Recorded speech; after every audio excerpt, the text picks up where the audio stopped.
出来这么一个愿望，我想练气功。我呢就有幸见到了。他也说，但是他不知道怎么提高。特异功能比较强的这个人到那学校有一个这个气功。哎呀，我当时就想，我要的就是他。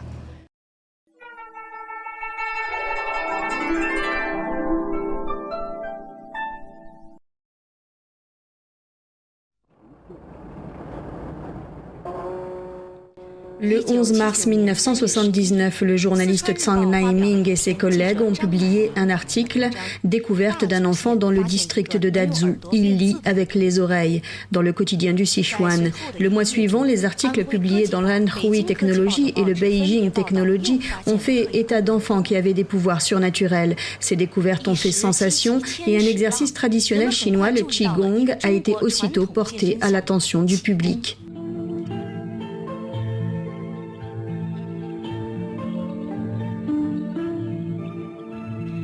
Le Qigong remonte aux temps anciens, que ce soit l'exercice des 5 animaux créé par Hua Tuo, les exercices de Tai Chi de Sang Sanfeng ou les diverses branches et écoles dans le bouddhisme et le taoïsme. Au cours des 5000 ans d'histoire et de culture chinoise, on retrouve partout l'éclat de ces anciennes sagesses.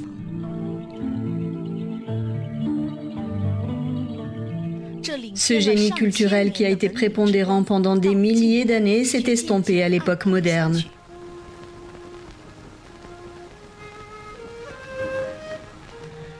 Cet empire autrefois puissant n'a pas pu éviter le sort douloureux de l'humiliation. Dans une tentative de résister aux envahisseurs, les Chinois ont adopté en priorité les technologies occidentales modernes dans le but de rester riches et de gagner en puissance militaire. Au fil du temps, les gens ont de moins en moins compris la profondeur, le vrai sens de la culture traditionnelle chinoise. Au lieu de cela, la vision de la science positiviste qui venait de l'Occident a progressivement pris le dessus pour devenir l'école de pensée dominante. En particulier, pendant les 10 ans de la grande révolution culturelle prolétarienne, tout ce qui était relié à la culture chinoise et aux valeurs traditionnelles était critiqué comme étant les 4 vieilleries et une superstition féodale. Par conséquent, les gens n'osaient pas explorer ces traditions. Une grande partie de l'essence de la culture traditionnelle a été perdue, voire a totalement disparu. Cependant, faire oublier aux gens la culture traditionnelle transmise pendant des milliers d'années n'est pas chose facile. Quand on a commencé à rapporter des histoires sur des capacités surnaturelles en Chine, à la fin des années 1970, les gens ont tout de suite montré un grand intérêt. Dans le bureau de la rédaction, à l'époque, tous les rédacteurs étaient là. Il y avait tous les journalistes, environ 7 ou 8 personnes, et ils peuvent encore témoigner de ce que nous avons vu ce jour-là. Zheng Yi, un écrivain renommé, nous a parlé d'un cas surnaturel dont il avait été témoin personnellement. Je lui ai dit de faire le tour de la reconstitution de la carte. L'un des rédacteurs a sorti une carte de visite d'un tiroir. Et on m'a dit de signer la carte. J'ai pris un stylo plume et j'ai signé mon nom sur la carte. Il m'a demandé de la mettre dans ma bouche et de la mâcher. Alors, j'ai mâché la carte jusqu'à ce qu'elle devienne une boule de pâte à papier. Et j'ai fait exprès d'en avaler un petit morceau. Ensuite, je l'ai sorti, il l'a roulé dans ses mains pour en faire une boule, il l'a ensuite dissimulé. Tout d'un coup, la carte lui a jailli de la main.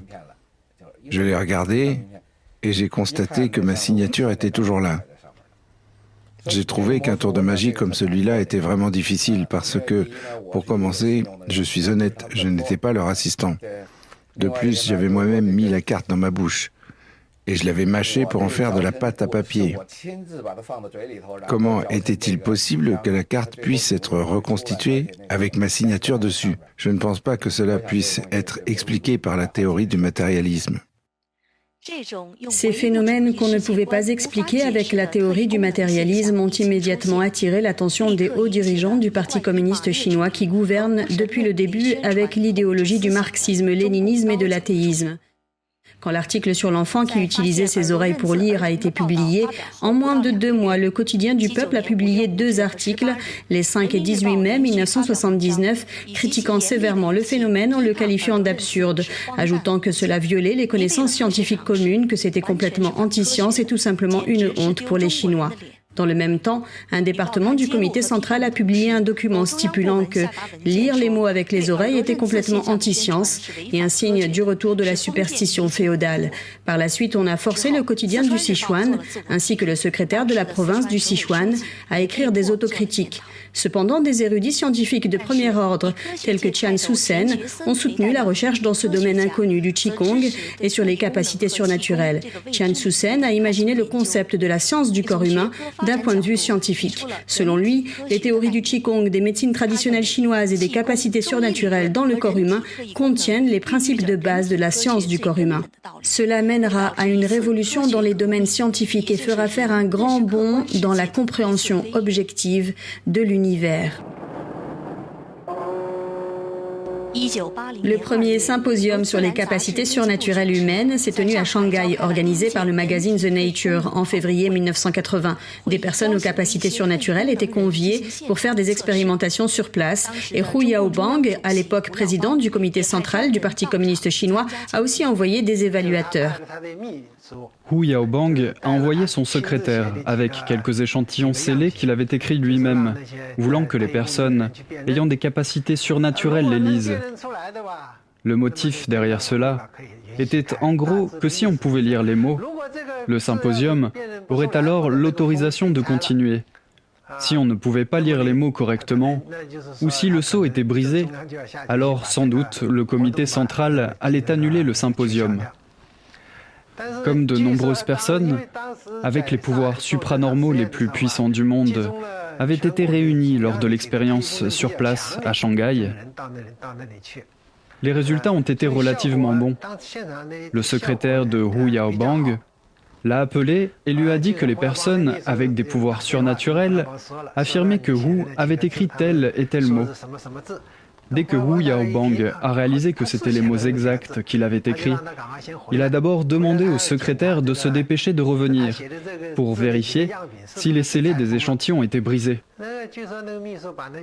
Apparemment, lorsque le secrétaire a rapporté les échantillons à Hu Yaobang à Pékin, il a vérifié que l'enveloppe, qu'il avait personnellement cachetée, n'avait pas été ouverte. Mais les personnes avec des pouvoirs surnaturels avaient lu ces mots. En 1979, les spécialistes ont compris à l'unanimité que le symposium clarifiait les débats sur la réalité de lire des mots avec les oreilles. Ce symposium a été le signe que les recherches chinoises sur les capacités surnaturelles entraient dans une nouvelle ère. Cependant, il y avait encore des gens avec des vues opposées, malgré les résultats des expériences scientifiques. Du simple point de vue de la philosophie, les opposants critiquaient la recherche sur les pouvoirs supranormaux. Ces sceptiques se demandaient aussi s'il s'agissait de science ou d'anti-science, et si les gens suivaient la philosophie matérialiste du marxisme ou la philosophie de l'idéalisme qui est fondamentalement opposée au marxisme. La Chine, à ce moment-là, venait juste de sortir des 10 ans de révolution culturelle. L'art, les domaines techniques et scientifiques étaient tous dans un état de renaissance et d'expansion. Après avoir souffert pendant une décennie de l'idéologie toxique de l'extrême gauche, les Chinois ont commencé à se réexaminer eux-mêmes et à examiner les chemins qu'ils avaient pris. Ils ont pu traiter le Qigong et les pouvoirs surnaturels d'un point de vue objectif et réaliste. On ne laissait pas ces personnes montrer leurs capacités surnaturelles. On disait qu'elles étaient des démons et des fantômes. Et comme personne ne les voyait, les gens ont naturellement cru les rumeurs, car ils n'avaient jamais été témoins de ces capacités auparavant. Alors que le Qigong grandissait et se développait, il s'est avéré efficace, surtout pour ceux qui avaient des maladies. Ils se sentaient bien une fois qu'ils pratiquaient. Puis quand ils allaient à l'hôpital pour un examen, on constatait des changements positifs. Les effets du Qigong étant vérifiables, les sceptiques ne pouvaient que comprendre son efficacité. Un dirigeant du comité central qui a été personnellement témoin de pouvoirs surnaturels a écrit une lettre à Hu Yaobang, le président du comité central, disant qu'au vu de l'histoire du développement scientifique, lorsque Copernic a avancé la théorie héliocentrique, quand Galilée a persévéré dans sa théorie de la rotation de la Terre, quand Einstein a proposé la théorie de la relativité ou quand Morgan a proposé la théorie des gènes, ils ont tous rencontré de sévères attaques de la part des forces profanes. Des partisans des nouvelles théories ont même perdu la vie. Lorsque certaines vieilles théories ne peuvent pas expliquer certains phénomènes, cela signifie souvent le début d'un grand bond en avant dans le développement scientifique. Peu de temps après, Hu Yaobang a donné des instructions au comité central, selon lesquelles le Qigong et les capacités surnaturelles seraient traités avec ne pas faire de propagande, ne pas faire de débat, ne pas faire de critique.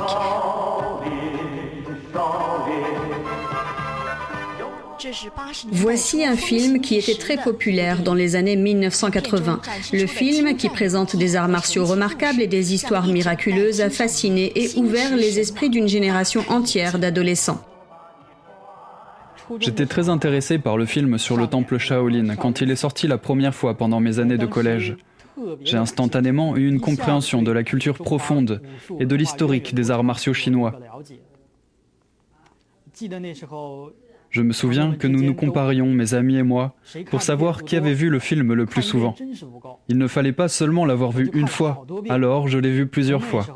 À ce moment-là, à l'époque, j'achetais tout ce que je pouvais trouver en livres et en magazines sur les arts martiaux et le Qigong. À l'époque, l'école avait une association de Qigong. Ils ont invité de nombreux maîtres de Qigong confirmés par la société et d'autres autoproclamés pour qu'ils fassent des présentations ou donnent des conférences. Ils ont aussi invité des personnalités publiques dotées de pouvoirs surnaturels pour qu'ils montrent ou parlent de leurs expériences. Ils parlaient en se basant principalement sur la perspective culturelle de la médecine traditionnelle chinoise, des méridiens, du livre des mutations, des 8 trigrammes, de la voyance et de certains phénomènes surnaturels. Ils discutaient d'une vision de l'univers, des valeurs et de la vie sous un angle différent de l'approche scientifique occidentale. Après cela, j'ai développé un intérêt intense pour la culture traditionnelle chinoise. Pour la plupart des personnes âgées, l'attrait du Qigong résidait dans ses effets de guérison miraculeuse, notamment pour les maladies difficiles à traiter qui ne pouvaient pas être soignées par la technologie médicale moderne. L'apparition du Qigong a sans aucun doute donné aux personnes tourmentées par les maladies un dernier espoir de survie.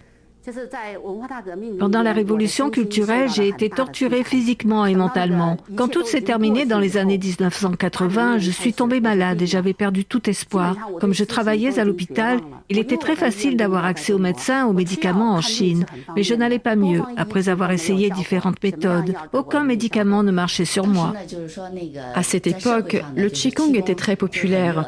Les gens ne parlaient que de ça, dans les parcs et sur les lieux de travail. Puis j'ai entendu un commentaire dans une émission de télé sur des pratiquants de Qigong. L'un d'eux avait survécu à un cancer du foie grâce à la pratique. Avant de pratiquer, son médecin lui avait dit qu'il ne lui restait que très peu de temps à vivre. Cependant, comme il s'est mis à pratiquer le Qigong, son corps est allé de mieux en mieux. 3 ans s'étaient écoulés et sa santé continue à s'améliorer. À ce moment-là, je me suis dit, son cancer du foie a même pu être guéri. Il n'était pas certain que ma maladie soit un cancer. Mais même si ma maladie était un cancer, elle n'était certainement pas aussi grave qu'un cancer du foie. J'allais sûrement m'en remettre. Peut-être qu'il était prédestiné que j'ai la pensée qu'aucun autre médicament n'allait pouvoir me sauver la vie, à part le Qigong. J'ai donc fait le vœu de pratiquer le Qigong.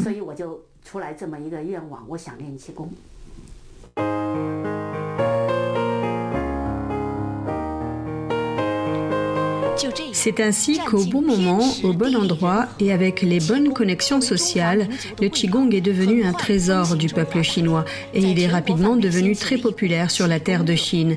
Une fièvre du Qigong s'est répandue dans tout le pays. Qu'est-ce que le Qigong exactement? Pourquoi avait-il un tel pouvoir magique? Personne n'en avait fait la véritable analyse, mais certains maîtres de Qigong ne comprennent pas vraiment les véritables raisons du pouvoir du Qigong. Cela a là aussi jeté un voile de mystère sur le Qigong. Plus tard, de nombreux phénomènes se sont produits tels que l'abstinence de nourriture, bigou, l'énergie générée spontanément, et d'autres capacités somatosensorielles connexes. Je pouvais les sentir moi-même, mais je n'arrivais pas à les expliquer très bien. Je me suis rappelé la venue d'un maître de Qigong. Je lui avais demandé en privé comment il guérissait les maladies. J'étais très intéressée par le sujet. Il m'a alors dit que pour ces sortes de maladies, il fallait juste être convaincu. Il suffisait d'affirmer avec conviction que la maladie était guérie. Ensuite, vous demandez au patient s'il se sent mieux et il répondra par l'affirmative. Si vous êtes convaincu et pensez l'avoir guéri, alors il est plus ou moins guéri. Il n'y avait donc pas de théorie derrière. Lui-même ne savait pas comment il guérissait les maladies. Comme cela gagnait en popularité parmi la population, nous nous sommes demandé tout au long de ce processus, particulièrement ceux qui étaient déterminés et inspirés, le Qigong, de quelle sorte de phénomène s'agit-il? Qui avait-il derrière tout ça? Et en pratiquant, mis à part recouvrer la santé, quelle compréhension les gens en tiraient-ils? Finalement, ils ont réalisé qu'il s'agissait de pratiquer, de faire connaître et de cultiver. Il s'agissait aussi d'expériences scientifiques et de les prouver. Toutes ces choses ne pouvaient pas l'expliquer pleinement parce que les méthodes scientifiques ne peuvent que vérifier le processus du Qigong, au lieu de comprendre ce qui le régit au fond. Ainsi, cette fièvre du Qigong a de nouveau incité les gens à penser de façon critique. Des escrocs ont profité du désir des gens de guérir avec le Qigong et d'obtenir des capacités surnaturelles ou des richesses en utilisant différents noms pour se vanter et tromper. Cela a rendu le Qigong encore plus mystérieux avec un mélange de vrai et de faux. L'énergie spontanée était très populaire à l'époque. Quand une personne était dans un certain état, sous la direction d'un maître de Qigong, elle se roulait par terre et frappait violemment son corps. On voyait de vieilles dames danser comme des folles. Il y avait un tel désordre. Ils enseignaient habituellement le Qigong de cette façon. D'abord, ils enseignaient un ensemble de mouvements et ensuite ils parlaient des théories du Qigong. Plus tard, les pratiquants essayaient de capter les messages envoyés par les maîtres de Qigong. Parfois, les maîtres de Qigong demandaient aussi aux pratiquants d'apporter une tasse remplie d'eau. Ils émettaient de l'énergie dans l'eau et ils l'appelaient eau messagère.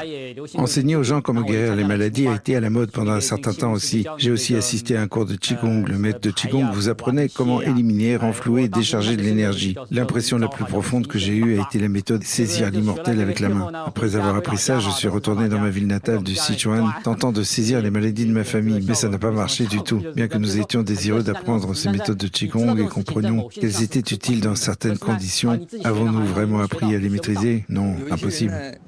Certaines personnes croient que tout ce qui est populaire, on peut le faire. Ils pensent pouvoir tirer profit des choses que tout le monde aime. Quelques pratiques fausses et frauduleuses de Qigong ont profité des émotions fanatiques des gens. Elles ont spéculé pour faire des profits financiers et fonctionné sans aucune connaissance véritable du Qigong, bien qu'elles prétendent le connaître. Ce qu'ils pratiquaient n'était pas du vrai Qigong. Elles inventaient facilement des choses pour tromper les gens. Et bien sûr, il y a eu des effets, mais minimes, ce qui leur a permis de passer pour de véritables méthodes de Qigong. Beaucoup de gens ont dit que l'énergie pouvait guérir les maladies, ce qui n'était pas vrai, même s'il y avait malgré tout des effets minimes sur les gens. Les faux maîtres de Qigong n'avaient même pas les compétences pour guérir les maladies. Pourtant, ils se pavanaient et escroquaient partout où ils allaient. Pas mal de gens ont été trompés. Et ils ont créé une influence très négative pour le Qigong. Ils ont diffamé les méthodes authentiques de Qigong. C'est lorsque les gens avaient des opinions différentes sur le Qigong que le Salon oriental de la santé a eu lieu à Pékin en 1992. Des gens qui ont eu la chance de participer au salon ont immédiatement prêté attention à un Qigong magique qui se distinguait des autres. J'ai vu un très jeune maître de Qigong qui était très beau. De plus, l'attitude avec laquelle il traitait les gens était extraordinairement aimable. Par conséquent, son apparence m'a paru très attirante. J'ai jeté un regard sur l'environnement de son exposition. À l'intérieur de son stand se trouvait une image du maître de Qigong méditant et portant des vêtements jaunes. Il y avait aussi des photos de lui, interviewé par des journalistes et lors d'émissions de télévision. J'ai appris que c'était le Falun Gong et plus tard, j'ai sorti un bloc-notes de ma poche. J'ai dit « Maître, s'il vous plaît, donnez-moi votre autographe ». Le maître a signé Li Hongse, fondateur du Falun Gong, le 21 décembre 1992. Au salon, M. Li Hongzhi et ses élèves ont utilisé leur capacité supranormale pour guérir de nombreuses maladies. La nouvelle, le Falun Gong est miraculeux, s'est propagée rapidement parmi la foule du salon. Le directeur du salon, M. Li Rosong, a dit « Lors du salon, le Falun Gong a reçu la plus grande reconnaissance et ses résultats de guérison ont été bons. » Le professeur Zhang Sugi, conseiller général du salon, a déclaré « En tant que conseiller général du salon, je prends sous ma responsabilité de recommander le Falun Gong à tout le monde. Je pense que cette méthode apportera vraiment aux gens une bonne santé et une nouvelle vision spirituelle. »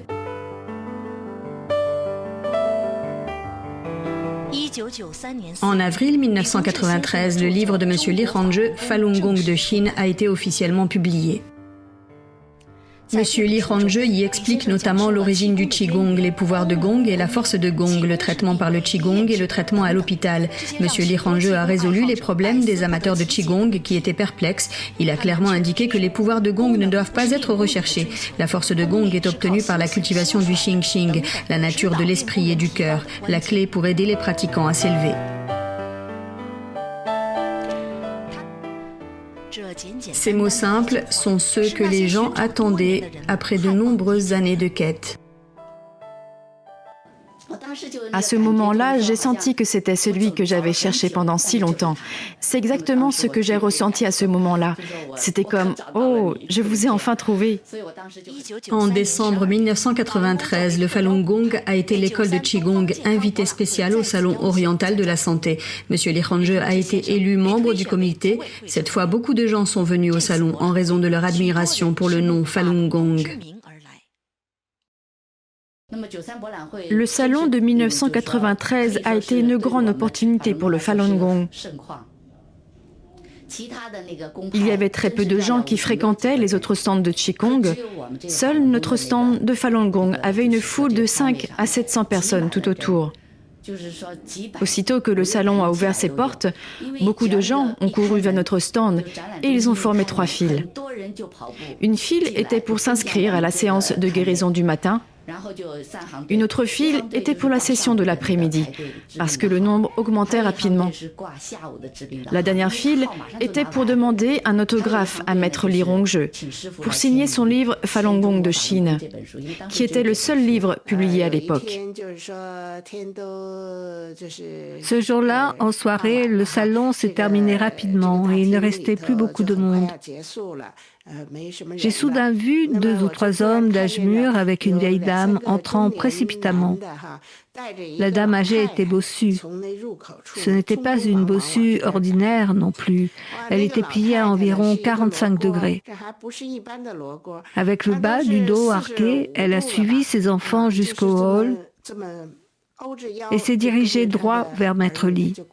Maître Li, en un coup d'œil, a pu voir l'état de cette vieille dame.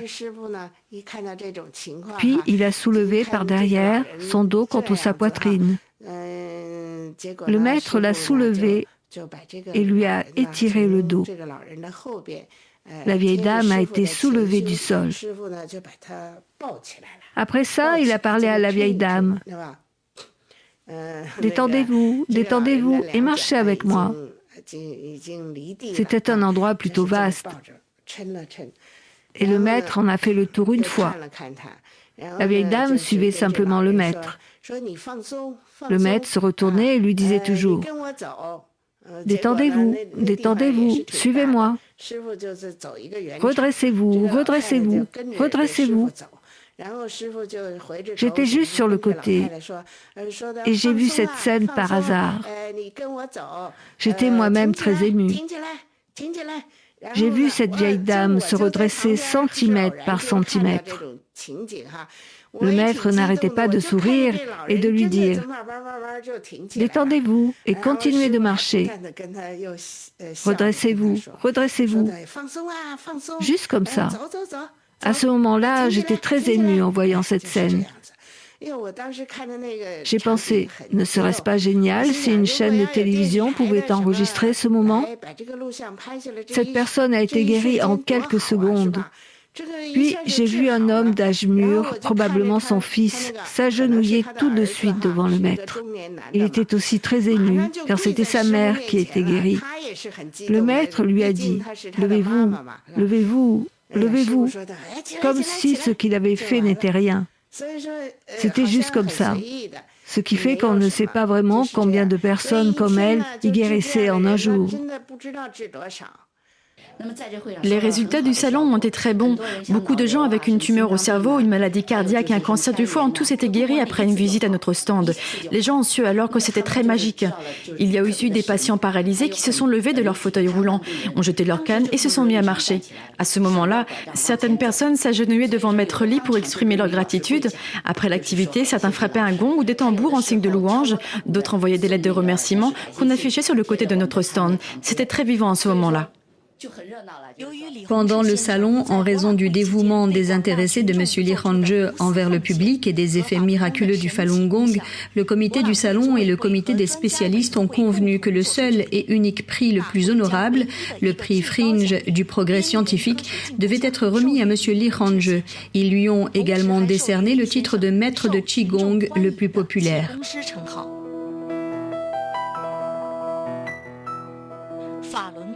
Le Falun Gong, comme une étoile étincelante, éclipsa les autres écoles de Qigong à partir de ce moment-là.